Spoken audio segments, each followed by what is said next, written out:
Merci de nous recevoir chez vous sur vos petits écrans. Bienvenue à cette édition consacrée à la rétrospective de la semaine. Voici les titres. Le gouverneur militaire de l'Ituri s'est rendu à Guéti mercredi dernier avec un seul message appelant la population de cette partie à la paix et a annoncé les processus DDRC. À très bientôt. Dans cette édition, l'éruption du volcan Nyiragongo samedi à Goma-Nord-Kivu, plusieurs dégâts matériels enregistrés. Bonne nouvelle à la population de Bunia, le centre hospitalier de Bunia vient d'augmenter sa capacité d'accueil de malades en inaugurant un nouveau bâtiment de consultation. Au total, 38 miliciens neutralisés, 9 autres capturés avec quelques armes et 20 localités conquises par les FARDC depuis la déclaration de l'état des sièges en Ituri. Bilan livré vendredi dernier par les porte-parole de l'armée en Ituri, les lieutenants Jules Ngongo garantissent pendant la détermination des nouvelles autorités militaires à mettre fin à l'activisme des groupes armés dans la province, il disait au micro de Marquis Jean-Louis K. Au total, 38 membres de groupes armés sont neutralisés de manière légale et légitime lors de ces opérations par les forces armées, notamment la FPIC, les Codeco, les Maïmaï et les ADEF, un groupe parmi les groupes armés étrangers. 9 armes de type AK-47 ont été récupérées par les forces armées et plus de 20 localités sont passées sous contrôle des forces armées et à l'heure actuelle sont toutes consolidées par l'armée régulière sur le théâtre des opérations au front nord de Djougou et aussi des territoires d'Irumu. Lors de ces opérations, les forces armées ont capturé 9 éléments de ces renégats d'ajouter dans le territoire de Mambasa où nous menons les opérations de traque pour imposer la paix conformément ou à la volonté profonde du commandant suprême, exécutée sans faille ici en Ituri par le gouverneur militaire. Pour mener à bien les opérations et restaurer l'autorité de l'État sur toute l'étendue de la province de l'Ituri, en ces moments de l'état de siège, les gouverneurs militaires, le lieutenant général Luboya Kashama Johnny, encouragent de plus en plus sa population à raviver la collaboration et à maintenir le cap de cette collaboration avec les forces de défense et de sécurité pour une victoire finale sur le bandit et les groupes armés, auteur de plusieurs atrocités dans notre province. Le gouverneur militaire de l'Ituri, le lieutenant général Johnny Luboya Kashama, s'est rendu mercredi à Guéti, chef-lieu de la chefferie de Walendu Bindi, un territoire d'Irumu. Le gouverneur a appelé la population à accompagner sa mission et a exhorté les miliciens de la FRPI à se préparer pour le processus DDRC et qui va intervenir incessamment. Reportage. Dans le cadre de sa mission d'imposer la paix et la restauration de l'autorité de l'État en Ituri, le gouverneur de province s'est rendu ce mercredi 19 mai 2021 à Guéti, chef-lieu de la chefferie de Walendu Bindi, dans le territoire d'Irumu. Aussitôt arrivé, l'autorité provinciale a fait l'objet d'un accueil digne de son rang, signe de son acceptation par la population locale. Dans son adresse à la population, le lieutenant général Luboya Kashama Johnny a invité le groupe armé, notamment le FRPI, Force de résistance patriotique en Ituri, à s'inscrire dans la logique de la paix. Dans les cas contraires, ils subiront la puissance de fait de forces armées. Le processus de DRC est la seule voie de sortie, a-t-il précisé. Dites aux enfants, dites à nos enfants qu'ils soient prêts. Je ne veux pas vous dire aujourd'hui, non, maintenant là qu'ils commencent à venir déposer les armes. Aux groupes armés étrangers, le gouverneur de province avait un seul message à la population, celui de se désolidariser. Ne leur donnez pas cette occasion-là, on n'en veut pas. Et ceux-là, vous allez voir, nous allons les traquer jusqu'à leur dernier retranchement. Et ceux-là même, nous allons traquer, et eux, et leurs complices.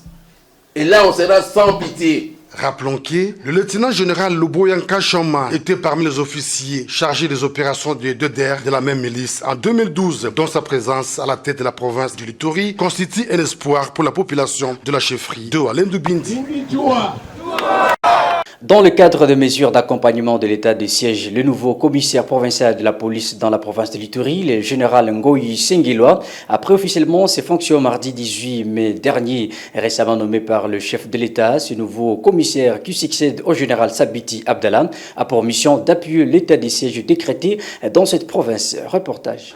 La cérémonie de remise reprise avec son prédécesseur a eu lieu ce mardi à l'état-major de la police nationale congolaise en ville de Bunia, chef-lieu de la province de l'Ituri. Le nouveau commissaire provincial est arrivé dans un contexte où la province est en plein état de siège, décrété par le chef de l'État dans le but d'éradiquer les phénomènes de groupes armés dans cette partie nord-est du pays. Le général Ngoyi Sengiloa promet de concentrer ses actions dans ce sens et plaide cependant pour la participation de la population pour qu'ensemble, ils arrivent à endiguer la problématique de l'insécurité en Ituri. Cette redynamisation devait se reposer sur la collaboration franche de la population qui elle-même est bénéficiaire de notre action.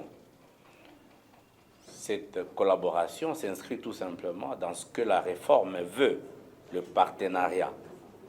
Et ce partenariat nous permettra donc de prévenir des questions d'insécurité.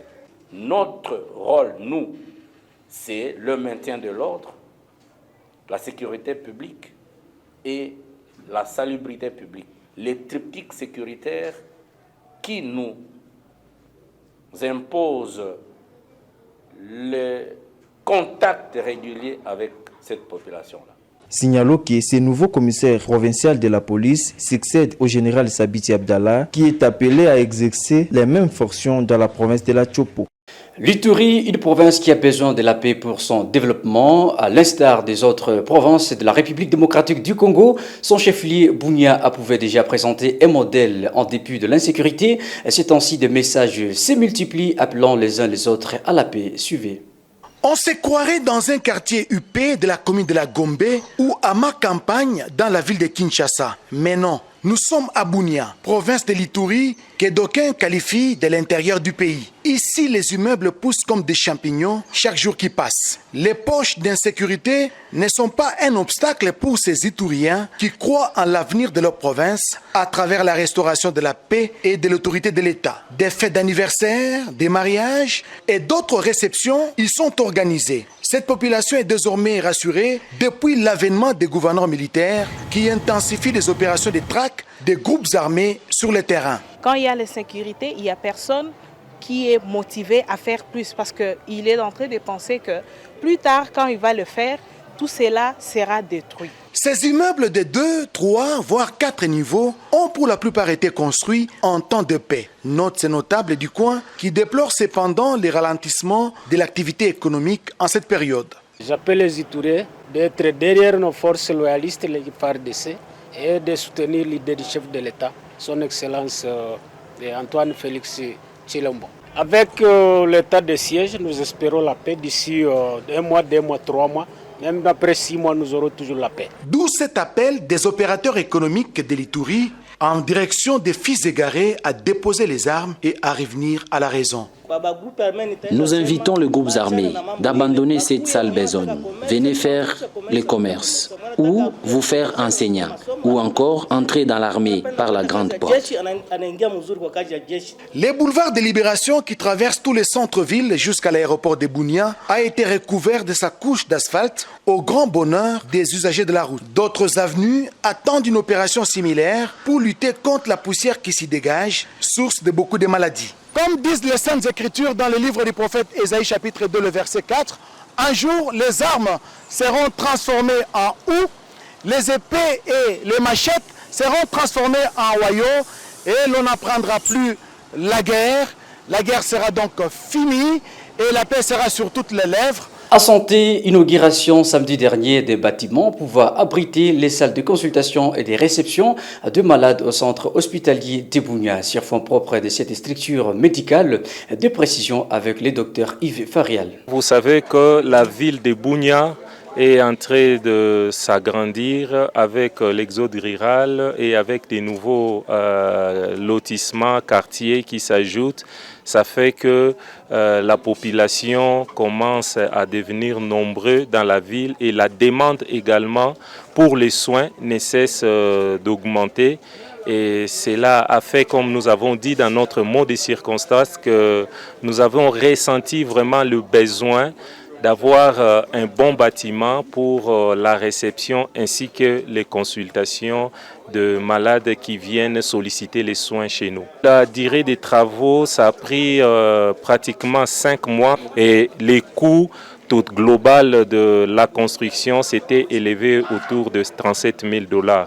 Le bâtiment comprend 6 pièces, dont 3 salles de consultation, une salle pour la facturation, une salle pour la réception et les triages, ainsi qu'une salle pour la salle des réunions. Je le disais en titre, éruption volcanique samedi 22 mai à Goma, au Nord Kivu.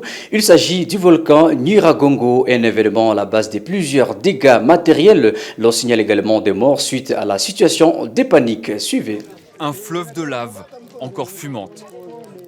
La coulée s'est arrêtée aux portes de Goma, la capitale.